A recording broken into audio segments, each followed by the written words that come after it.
Rob, a nice way to return to winning ways. Definitely, and as I said, the result was very important this stage of the year.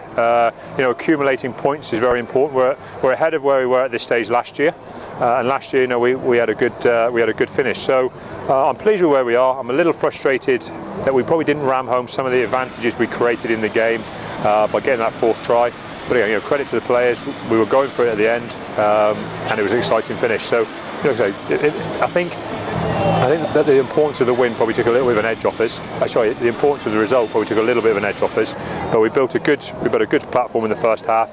A lot of what we asked the players to do, they did very well. Things like more defence, our scrum, our enthusiasm to defend, all those kind of things were absolutely fantastic. And if you get those things right against Worcester, you're well in the game. Steno kicked very well and built us a nice platform, and in the end we were able to push on from that. After last week you bemoaned a slow start, but you wanted something better this week. You got that, and first half in particular very strong. The big difference between last week, we were pretty good in attack in the first half last week. The difference was today we had a bit more edge about us in defence, and I think it's just part of the learning process. You have to be edgy, you have to be tough every time you're defending, because it's no good going, we're a good team when we've got the ball and we can play with tempo, but then you give up soft meters in defence, and that's what we did against Bath.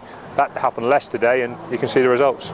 Worcester, as you said, were tough, and particularly start the second half they came at you. Yeah, and to be fair to them, they knocked us off our stride a little bit. I'd like us to have been a bit more enthusiastic and play a little bit more. And the first 2 or 3 things we did in the half gave them the ball back. I think Lukey kicked it out on the full. We overthrew a line out. Then we started to look a little bit edgy, and Worcester were playing a bit more, because we gave up easy possession. And it took us a while to wrestle the momentum of the game back.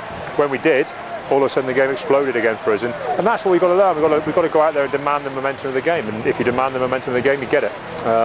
It was tough at times today against Worcester, but we could have been a bit better. You talk about being ahead of the game. Is that something you're obviously striving for? Well, we just want to have a good season. We don't set ourselves too longer-term goals, but every now and again, you do flick back to where you were 12 months ago, or 2 years ago, or 3 years ago, or whatever. And at the minute, we're ahead of the game from where we've been before. Now that's obviously a good thing.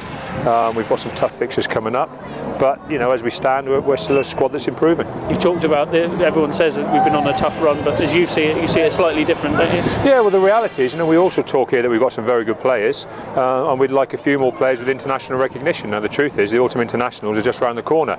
So, what do? Do you feel sorry for yourself because you've had a tough run of games, or should you be looking to be absolutely flying now and be a tough character and a tough player who could walk into an international next weekend? Tom Johnson's up the road preparing for an international. There's a reality. We want our players involved in those games. Well, they have to be tough in these games. It's not about being tired, it's about being strong and coming good. And now next week you take a break for the LV Cup, and that a chance for others to stake their claim. Yes, obviously, now with the opportunity for us to rest up a few bumps and bruises, we will do. But again, the reality is we've got a lot of guys who want to hold their hand up for selection. We've got a lot of guys who are just below this group who are really pushing, and I'm expecting some big performances in the LV. Some from our senior squad, some from the bench who've been involved over the last few weeks, and some from our younger academy guys, because there's a huge opportunity there. It's no secret we select here on form, and the team that comes back in the Premiership after the LV will be the team that's on best form. Brilliant. Thanks, Rob.